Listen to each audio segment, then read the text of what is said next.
آج تک کربلا کی یاد تازہ کیوں ہے؟ کربلا کے واقعے کو گزرے ہوئے تقریباً 14 صدیاں یعنی 1400 سال بیت چکے ہیں، لیکن اس کی یاد ابھی تک تازہ و باقی ہے۔ دنیا اور اسلامی تاریخ میں بڑے بڑے واقعے پیش آئے جن کے درد کو ایک مدت کے بعد بھلا دیا گیا۔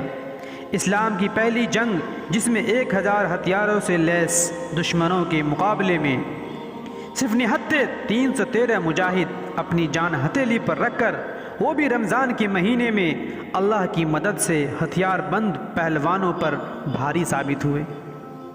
احد کی خونی جنگ، جس میں آپ صلی اللہ علیہ وسلم کے ڈنڈا مبارک سید الشہداء امیر حمزہ حضرت مصعب بن عمیر اور 70 سے زیادہ صحابہ شہید ہوئے۔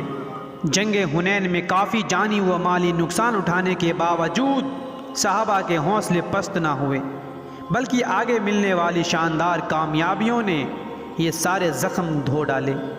آج بھی ان کی تاریخ ہر سال آتی ہے، لیکن ان شہیدوں کو یاد نہیں کیا جاتا جنہوں نے حق کی راہ میں اپنی جانوں کا نذرانہ پیش کر کے ہم تک اسلام کا پیغام پہنچایا۔ لیکن کربلا کا واقعہ بھلایا نہ جا سکا، بلکہ نئے سال کی آمد کے ساتھ ہی کربلا کے شہیدوں کی قربانیاں یاد آ جاتی ہے۔ کربلا میں کوئی جنگ نہیں تھی، بلکہ یزیدی ظلم کا بازار تھا، کیونکہ امام اپنے خاندان کے ساتھ وہاں جنگ کرنے کے لیے تشریف نہیں لے گئے تھے، بلکہ آپ تو اپنوں کی دعوت پر اپنوں کے پاس جا رہے تھے۔ لیکن کوفہ پہنچنے سے پہلے ہی آپ کو کربلا کے چٹیل میدان میں روک لیا گیا۔ آپ کو روکنے والے مسلمان ہی تھے، وہ بھی آپ کے نانا کا کلمہ پڑھنے والے تھے، لیکن ستہ حاصل کرنے والے یزید کے ظلم و ستم کے ڈر سے حق کی راہ چھوڑ کر ظلم اور ظالم کا ساتھ دینے کے لیے مجبور کر دیے گئے تھے۔ انہی میں سے ایک حضرت حور بن یزید ریاحی یزیدی خیمے سے نکل کر حسینی خیمے میں آ گئے اور سب سے پہلے اہل بیت پر اپنی جان قربان کرنے کا شرف حاصل کیا۔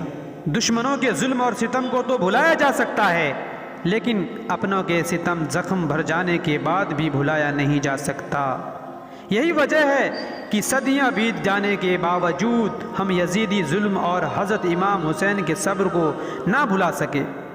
امام نے خود تلوار نہیں اٹھائی، بلکہ میدان میں اترنے کے لیے مجبور کیے گئے۔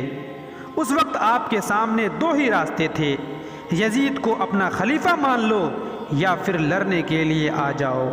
آپ یزید کو خلیفہ ماننے کے لیے تیار نہیں ہوئے، میدان میں اترنا بھی مناسب نہیں سمجھا، اس لیے یزیدیوں کے سامنے کہیں اور چلے جانے کی بات پیش کی، جسے ظالم کتوں نے ماننے سے انکار کر دیا۔ ایسی صورت میں کیا امام حسین ہتھیار ڈال دیتے؟ جی نہیں، جن کی رگوں میں حیدر قرار کا خون دوڑ رہا ہے وہ بھلا میدان میں ہتھیار کیا ڈالتے؟ اپنا گھر قربان کرنا گوارا فرما لیا، لیکن باطل کے آگے جھکے نہیں۔ یہی وجہ ہے کہ ان کی بے مثال شہادت و قربانی آج تک بھلائی نہ جا سکی، اور ہم انہیں یاد کرتے ہیں اور کرتے رہیں گے۔ آل رسول جب ہوئے مہمان کربلا، آل رسول جب ہوئے مہمان کربلا، فردوس بن گیا ہے بیاباں کربلا۔